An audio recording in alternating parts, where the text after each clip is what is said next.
এই গণহত্যার যিনি প্রধান নিউক্লিয়াস ছিলেন শেখ হাসিনা সহ তার যে নিচের দিকে কয়েকজন ছিলেন তাদের বিচারকে প্রায়োরিটাইজ করছি এবং আমরা দ্রুততম সময়ের মধ্যে তাদের বিচারটা শেষ করতে চাই, করতে সক্ষম বলে আমরা মনে করি। ইনশাআল্লাহ সবার বিচারই প্রায় আগামী 1 বছরের মধ্যে আমরা শেষ করতে পারবো বলে আশা করছি এবং আশা করছি সেটা সফলভাবে আমরা করতে পারবো। আমি 2 দিন আগে মাননীয় প্রধান উপদেষ্টার সাথে কথা বলেছি, তিনি আমাকে যেটা বলেছেন তাতে আমার সাহসটা বেড়ে গেছে। তিনি বলেছেন যে আমাদের অনেক প্রায়োরিটি আছে এই সরকারে, কিন্তু সবচাইতে বড় প্রায়োরিটি হচ্ছে যারা দেশটাকে খুন এবং গুমের স্বর্গরাজ্যে পরিণত করেছিল, যারা ছাত্র জনতার রক্তে এই বাংলাদেশের মাটি রঞ্জিত করেছে, তাদের বিচারটা আমাদের 1 নম্বর প্রায়োরিটি। কাজে এই জায়গায় ব্যর্থ হওয়ার কোনো সুযোগ নেই। আমরা সবার বিচার করতে পারবো না, কিন্তু টপ স্কোরারদের বিচার ইনশাল্লাহ বাংলাদেশের মাটিতে আন্তর্জাতিক স্ট্যান্ডার্ড মেনটেন করে নিখুঁত এবং নিরপেক্ষভাবে ট্রান্সপারেন্ট ওয়েতে আপনাদের বুঝিয়ে দেব।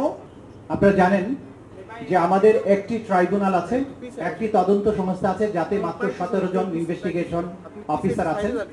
আমরা আমাদের প্রসিকিউশন এজেন্সিতে 10 জন প্রসিকিউটর আছেন, আরো হয়তো 2-1 বা 2-4 জন যুক্ত হবেন এর সাথে।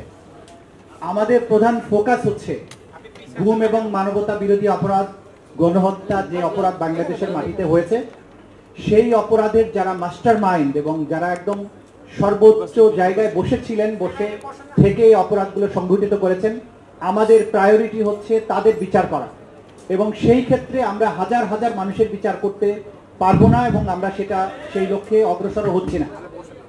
আপনাদেরকে আমরা যেটা বলতে চাই, 56,000 বর্গমাইলের সর্বত্র এই ক্রাইমস এগেইনস্ট হিউম্যানিটি সংঘটিত হয়েছে। এর সাথে আওয়ামী লীগ, যুবলীগ রাজনৈতিকভাবে সম্পৃক্ত ছিল। এর সাথে গোটা বাহিনীগুলোর অধিকাংশ অফিসারকে সংযুক্ত করা হয়েছিল। কিন্তু এই বিচার যদি দেশব্যাপী সকল কিছু বিচার আমরা করতে যাই, এই ট্রাইব্যুনালের পক্ষে সেই বিচার সম্ভব নয়।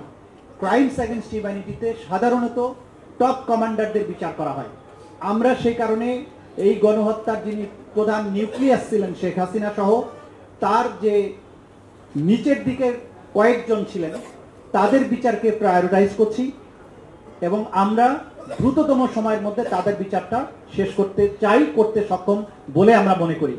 কিন্তু সারা দেশব্যাপী বিভিন্ন জায়গায় যত অপরাধ হয়েছে, গ্রাউন্ড লেভেলে যারা অপরাধের সাথে সম্পৃক্ত ছিলেন তাদের বিরুদ্ধে বিভিন্ন থানাতে মামলা হয়েছে। আর সাধারণ আদালতে যে বিচার চলছে সেটা চলমান থাকবে।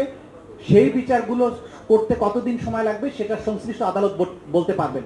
কিন্তু আমাদের আন্তর্জাতিক অপরাধ ট্রাইব্যুনালে প্রধান অভিযুক্তদের মামলা ইনশাল্লাহ সবার বিচারই প্রায় আগামী 1 বছরের মধ্যে আমরা শেষ করতে পারবো বলে আশা করছি এবং আশা করছি সেটা সফলভাবে আমরা করতে পারবো।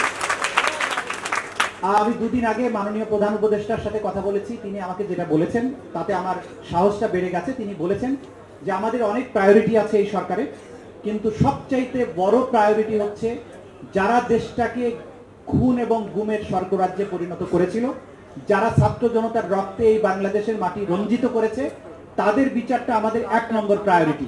কাজে এই জায়গায় ব্যর্থ হওয়ার কোনো সুযোগ নেই।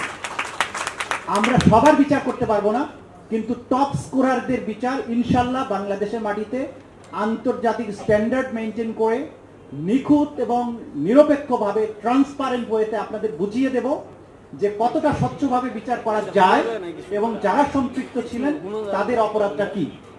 আপনারা আমাদের প্রতি সমর্থন অব্যাহত রাখুন, আমাদের প্রতি আপনাদের সাহায্যের হাতটা প্রসারিত রাখুন। ইনশাল্লাহ নির্দিষ্ট সময়ের মধ্যে আমরা আমাদের কাজটা করতে সক্ষম হব। আপনাদের সবাইকে ধন্যবাদ। অনেক ধন্যবাদ জনাব চিফ প্রসিকিউটর। আইনমন্ত্রী তিনি মোটামুটি অধিকাংশের বক্তব্য শুনেছেন, কিন্তু আমি তার আসার আগে যে বক্তব্যগুলো এসেছে সেখান থেকে 2টো বিষয় ওনার সামনে নিয়ে আসতে চাই। তিনি আগে আমাকে বলেছেন যে আগের বক্তারা কি বলে সেটা সামারাইজ করার জন্য। একটা পয়েন্ট এসছে যে রাজনৈতিক দলের বিচার।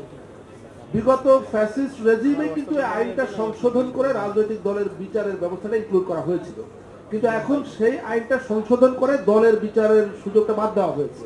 তো এই আইন সংশোধনের ফলে কে সুবিধাটা পাচ্ছে? আওয়ামী লীগই পাচ্ছে। মানে এই আওয়ামী লীগকে এই সুবিধাটা কেন দেওয়া হচ্ছে আইন সংশোধন করে? 1 আর 2 হলো এটা রিপিট